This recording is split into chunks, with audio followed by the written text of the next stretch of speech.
A mão do Senhor estava sobre mim, e por seu Espírito Ele me levou a um vale cheio de ossos. Ele me levou de um lado para o outro, e pude ver que era enorme o número de ossos no vale, e que os ossos estavam muito secos. Ele me perguntou: filho do homem, esses ossos poderão tornar a viver?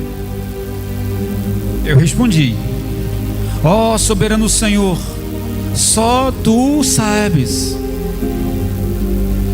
Então ele me disse: profetiza a esses ossos e diga-lhes: ossos secos, ouçam a palavra do Senhor. Assim diz o soberano Senhor a esses ossos: farei um espírito entrar em vocês, e vocês terão vida. Porei tendões em vocês, e farei aparecer carne sobre vocês, e os cobrirei com pele. Porei um espírito em vocês, e vocês terão vida. Então vocês saberão que eu sou o Senhor. E eu profetizei conforme a ordem recebida. E enquanto profetizava, houve um barulho, um som de chocalho, e ossos se juntaram, osso com osso. Olhei, e os ossos foram cobertos de tendões e de carne, e depois de pele, mas não havia espírito neles. A seguir ele me disse: profetize ao espírito,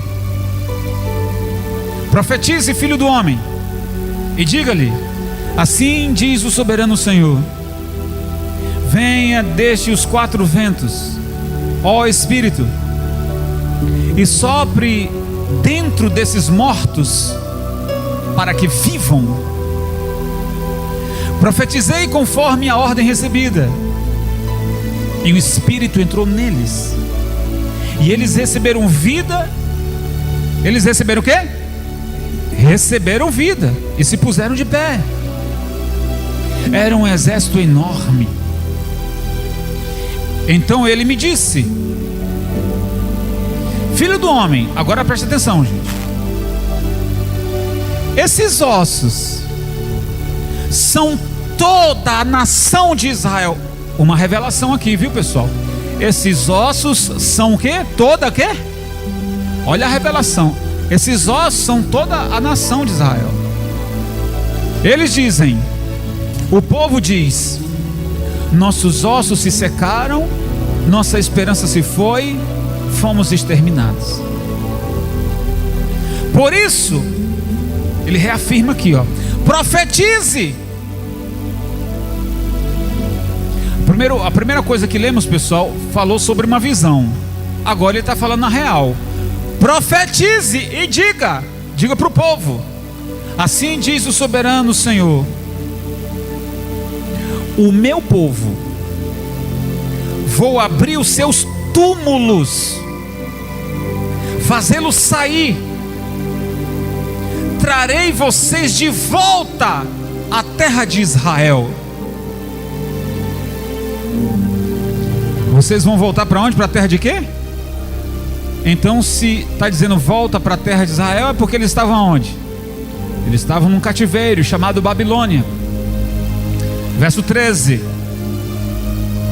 e quando eu abrir os seus túmulos e os fizer sair, vocês, meu povo, saberão que eu sou o Senhor.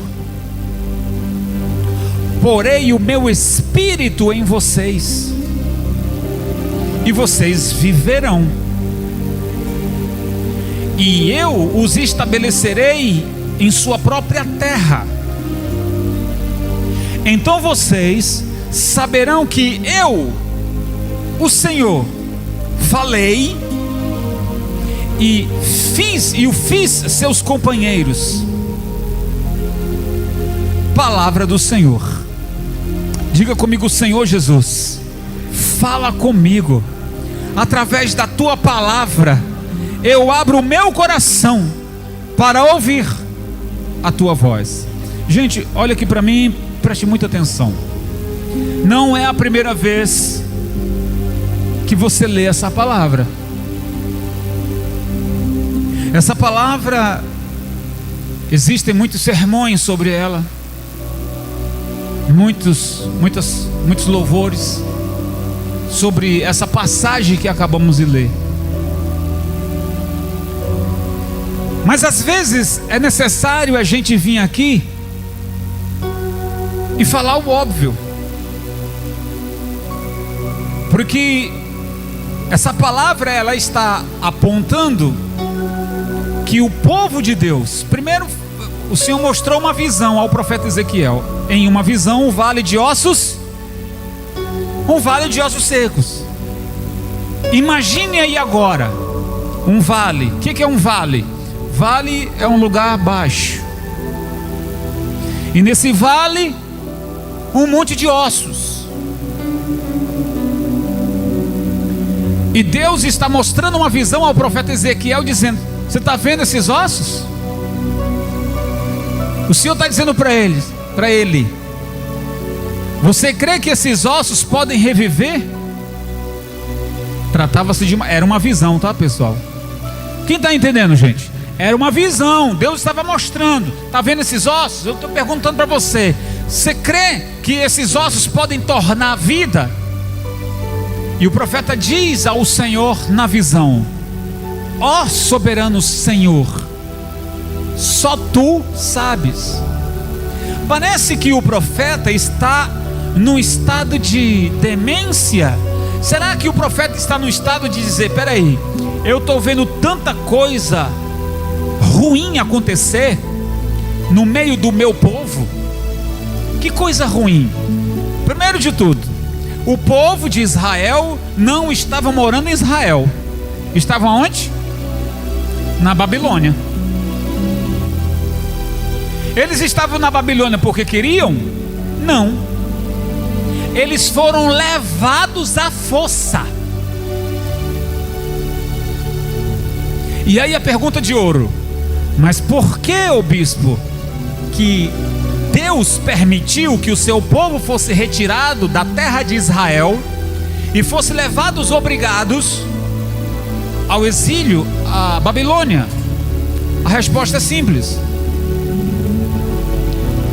o povo de Deus andava em desobediência ao seu Deus. A explicação é essa.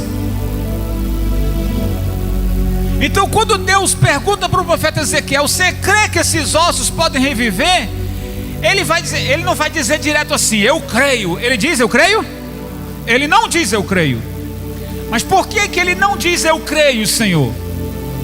Porque ele estava num estado de: eu não sei se eu creio. Então eu vou dizer assim: Senhor, tu sabes. Veja que até o profeta não estava meio animado assim, não. Então vamos lá, pessoal. A gente está lendo uma palavra, mas vamos nos transportar para dentro dessa palavra. O que nós estamos vendo hoje no nosso país, na nossa cidade, na terra que vivemos? Nós estamos seguindo uma missão de Cristo, que foi ir de pregar o meu evangelho a toda criatura. A gente vai pregar. E aí, quando a gente está levando a palavra para alguém, esse alguém já sabe de cor e salteado das palavras que a gente fala. Sim ou não?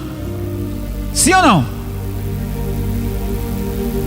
Você vai chegar para uma pessoa e vai evangelizar ela, e você diz assim para ela: meu irmão, minha irmã, aqui no Evangelho de Mateus capítulo 11 e o versículo 28 diz. Aí quando você fala assim, diz, aí você vai recitar. Aí do outro lado ela mesma diz: vinde a mim todos vós que estáis cansados, sobrecarregados e oprimidos. Ela já sabe. Ela já sabe. Você vai pregar e ela já... Ok. Então por que ela não se volta para Deus? Por que ela não vem para a igreja? Por que ela não se converte? Ela sabe da palavra. Ontem eu estava assistindo uma série na Netflix, uma série até brasileira, onde o vilão é um bandido, está recitando a palavra o tempo inteiro. Ele vai sair para fazer cometer um crime, um assalto, e sabe que lá vai enfrentar muita resistência de segurança, e ele sai com a metralhadora na mão recitando: ainda que eu ande pelo vale da sombra da morte, não temerei mal algum. Ou seja, estão banalizando a palavra de... O cara está com a metralhadora na mão para assaltar, e ele sabe que quando ele chegar lá, tem um batalhão que pode matar ele. Ele diz: ainda que eu ande pelo vale da sombra da morte, não temerei mal nenhum. Que é isso, meu Deus? Isso é a banalização da palavra de... É uma blasfêmia. Então você vai pregar para alguém e aquele alguém já sabe. Você vai falar de Deus para a pessoa já sabe. Estou falando isso para vocês entenderem que Israel, o povo de Deus, Israel, o povo judeu, conhecem da palavra de có e conhece a mensagem da cruz, conhece a palavra, conhece as profecias. Mas vamos voltar para a palavra. Só que eles se desviaram, eles banalizaram também. Cada um deles viveu a vida que queriam e deixaram de honrar o Senhor. O que o Senhor disse? Olha, eu dei sinais para que vocês se voltassem para mim. Como vocês não deram atenção aos meus sinais? Atenção para isso, gente. Deus deu sinais, mas eles não se aperceberam dos sinais. E Deus então se irou e disse: vou entregar vocês nas mãos de Nabucodonosor. Vou entregar vocês na mão de Nabucodonosor, vocês serão escravos. Então repete-se a escravidão do povo de Israel, tal como aconteceu no tempo de Moisés. Houve um cativeiro no Egito do povo de Deus, e houve também um cativeiro ou uma escravidão no reino Pérsia, na Babilônia. E Deus está falando com o profeta dizendo: e aí? E ele estava desanimado. O Senhor sabe. E o Senhor então acabou a visão, chama o profeta e diz: profeta Ezequiel, aqueles ossos que eu mostrei para você em visão é o meu povo. Meu povo está morto, meu povo está seco, meu povo não me busca mais. Eles estão mortos por causa da sua desobediência. Então pensa comigo, pessoal. Alguém que muitas das vezes tem sofrido na vida por conta de desobediência. Eu não quero aqui apontar o pecado de ninguém, porque não sou juiz e não sou Deus, mas a palavra está nos mostrando que existem certas, eu não estou dizendo todas, certas situações que acontecem na nossa vida, porque nós quebramos a aliança, porque nós deixamos de honrar, porque nós deixamos de ouvir o Senhor. Então passamos por uma espécie de repreensão, castigo, entenda como você quiser. Bispo, eu não concordo com a sua palavra, porque Deus é misericordioso, mas Ele também é... Vamos lá, pessoal, vamos citar. Deus é misericórdia, mas Ele também é... Não vamos esquecer disso. A gente só fala que Deus é misericordioso, Deus é misericordioso, Deus é misericordioso, mas Ele também é justiça.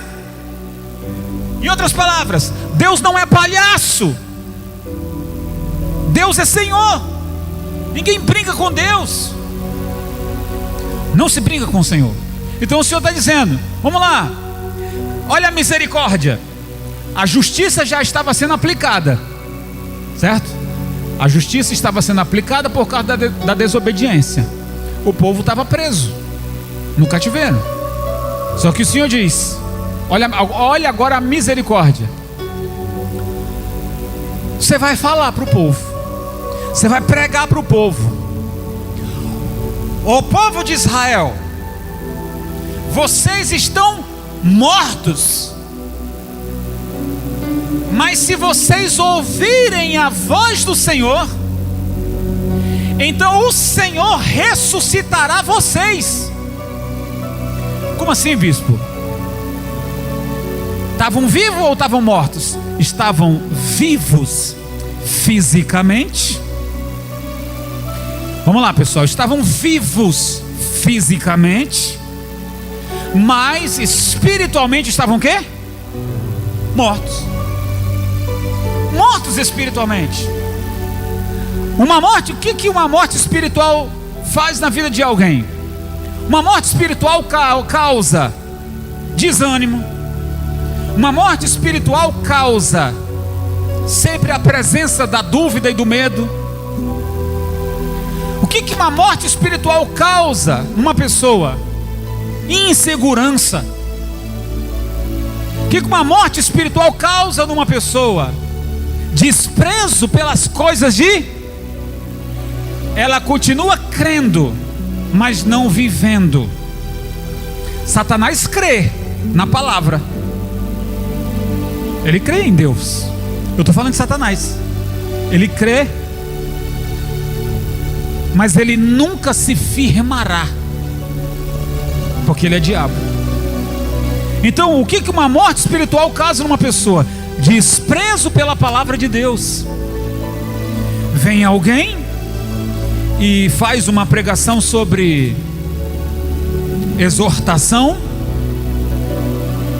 e a pessoa está tão morta espiritualmente falando que ela diz, eu não quero ouvir isso aí. Eu vou ouvir um outro pregador, uma outra palavra. Aí no outro canal tem lá o outro pregador. Você vai prosperar. Esse ano você vai ter um carro novo. Esse ano você vai ter uma casa nova. Aí a pessoa diz, é isso aí que eu quero ouvir. Está morto espiritualmente. Só está pensando nas coisas. Pois é. E Jesus disse, você pode ganhar o mundo inteiro, mas poderá perder a sua alma por conta do desprezo da palavra.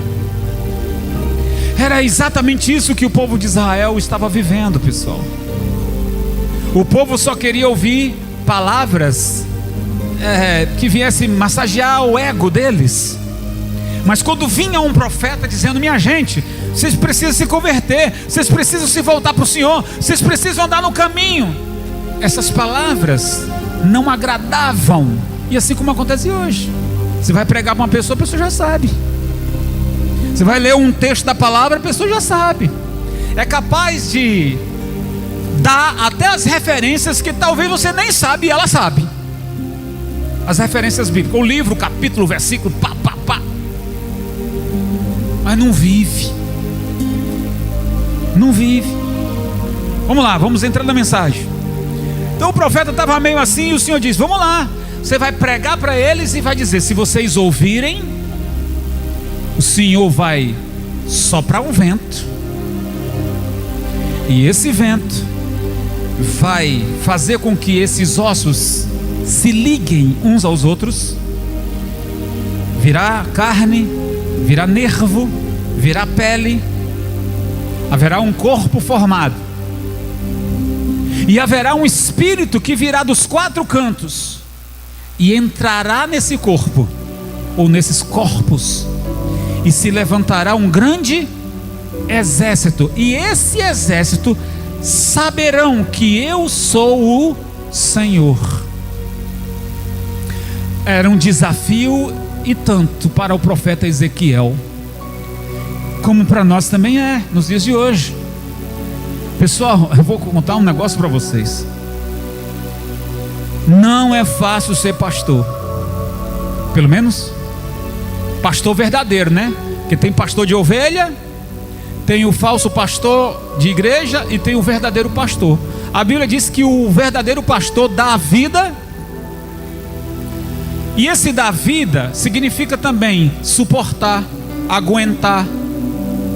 Esse dar vida quer dizer deixar de pensar em você mesmo para lutar por uma causa que é de outra pessoa. Isso é dar vida pelas ovelhas. Não é fácil ser esse pastor, porque eu vou te contar, o tanto de ovelhas rebeldes que existe não está na conta. O tanto de ovelha que parece não ser ovelha, parece ser bode. Dá um trabalho. Você quer ensinar, mas não parece que não tem jeito. Dá amarrada, é amarrada que chama, né? É da amarrada. Você está ali dando a comida e vem dar uma amarrada em você, não tem? Você nem espera dar uma amarrada em você. É amarrada que chama, né? Aí você, vai para lá. Não é fácil não. Mas enfim, é uma vida de sacrifício. Tem que ter muito amor, tem que ter muita paciência. Enquanto a gente está pregando, tem gente dizendo: isso é um bandido, isso é um mentiroso, isso é um charlatão, isso é um falso profeta. Enquanto a gente está pregando, tem outro lá dizendo: eu sei quem é ele, eu sei não sei o que. Pessoal, não é fácil. Eu não gasto o meu tempo no altar para ficar falando mal de igreja, disso, daquilo. Eu uso totalmente o espaço para levar a palavra com sinceridade, a fim de que os corações se abram. E você que está aqui, ou você que está aí do outro lado, tenha o discernimento daquilo que eu estou falando e vivendo, se é certo ou se é errado na concepção da espiritualidade. Na concepção da espiritualidade, você não pode apenas querer conhecer a palavra só para usufruir a sua vaidade própria.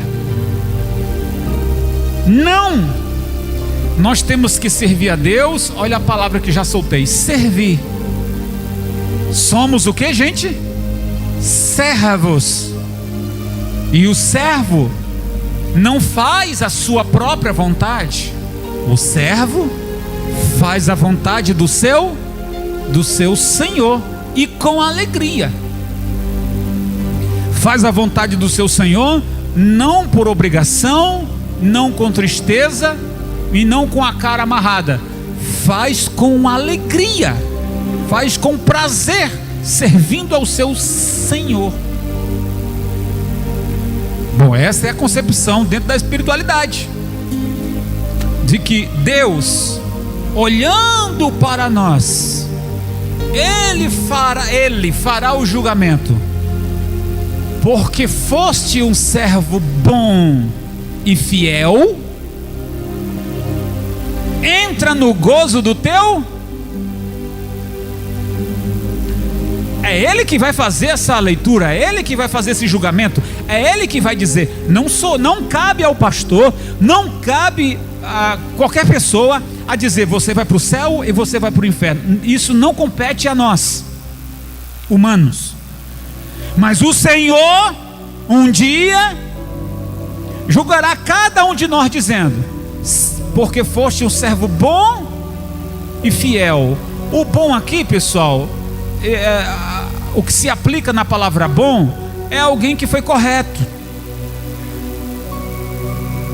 Alguém que foi correto.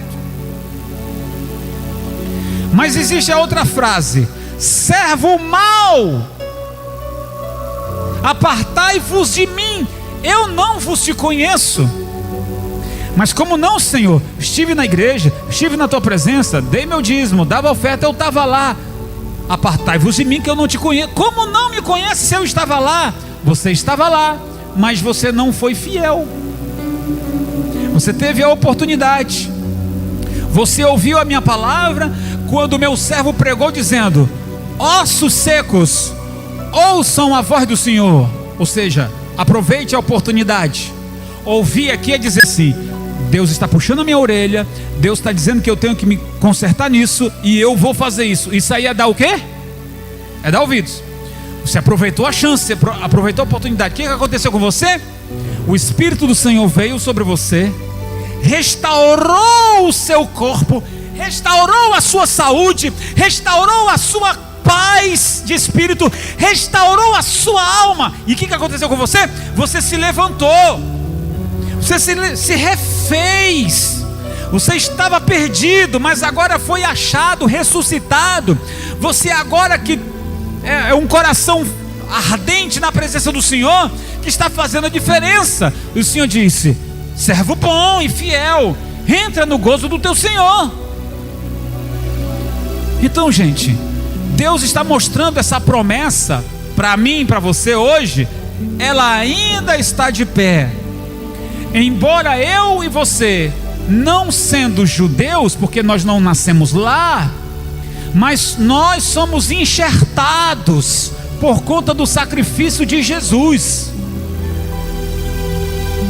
Por conta do sacrifício de Jesus, nós somos enxertados nele, porque cremos. No entanto, a palavra também é para nós, que estamos vivendo num país, numa cidade, aonde as pessoas não querem assumir compromisso com Deus. Elas querem vir na igreja, mas elas não querem se batizar nas águas. Elas querem receberem bênçãos, mas elas não querem participar da Santa Ceia, porque a Santa Ceia é para alguém que se converteu. A Santa Ceia não é para todos. A Santa Ceia não é para qualquer um. A Santa Ceia é para alguém que se converteu, que tem andado na presença do Senhor. Então, caso você que esteja me ouvindo agora e diz assim: eu me sinto morto espiritualmente falando, eu não sinto mais a presença de Deus, eu não falo mais em línguas, eu sinto que eu oro, mas Deus não me ouve, eu estou passando por uma prova que nunca se acaba, eu estou me sentindo morto espiritualmente. Eu digo para você por meio da palavra do Senhor: se você ouvir a voz do Senhor, a palavra do Senhor, e se converter dos seus maus caminhos, então Ele virá sobre ti, todas essas bênçãos te alcançarão. Recitando Deuteronômio capítulo 28. Então o Senhor está propondo para você hoje, você que está num vale. Eu já vou terminar a mensagem, mas eu quero desafiar você. Olhe para mim e preste atenção. Qual é o seu vale hoje?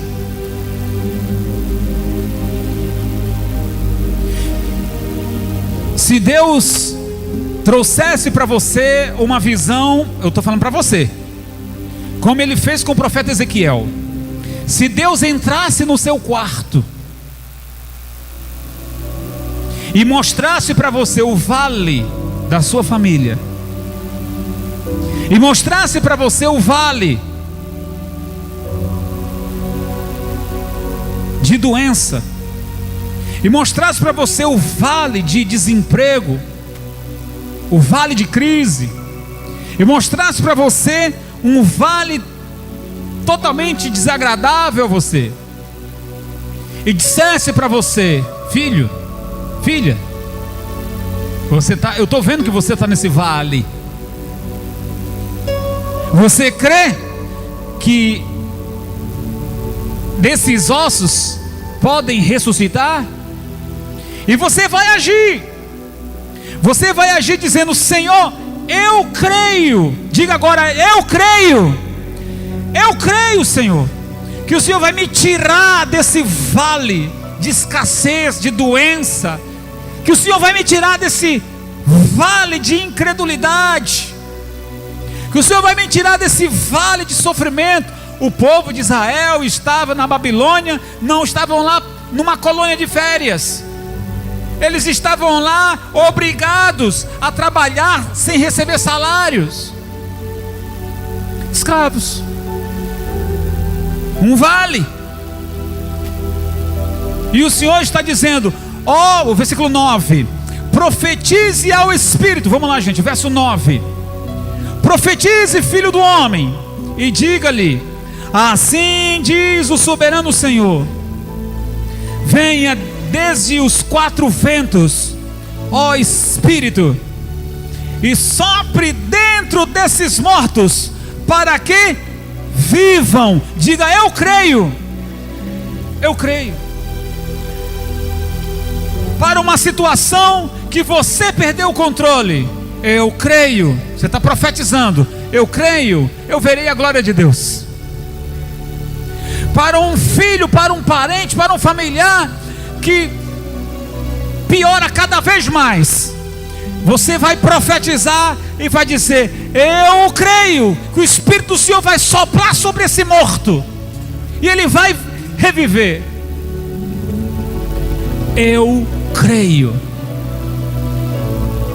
que dentro dessa empresa falida, Deus vai soprar o seu poder aqui, e eu vou prosperar em nome de Jesus. Eu creio. Começa a profetizar nas coisas que estão falidas. Comece a profetizar nas coisas que você perdeu o controle, dizendo: eu vou ouvir, Senhor, a sua voz, e eu vou me levantar. Diga: eu vou me levantar. Eu vou me levantar. Deus está falando isso, mas não é apenas para você ter um alívio momentâneo, mas para que você volte a fazer o dever de casa. Honrar o Senhor. Qual é o dever de casa? Honrar o Senhor. Se eu honrar o Senhor, estou fazendo o meu dever de casa. Tendo feito isso, o Senhor vai me levantar. Quem crê nessa palavra, diga eu. Diga: eu creio. Então fica de pé e glorifica bem forte a Jesus.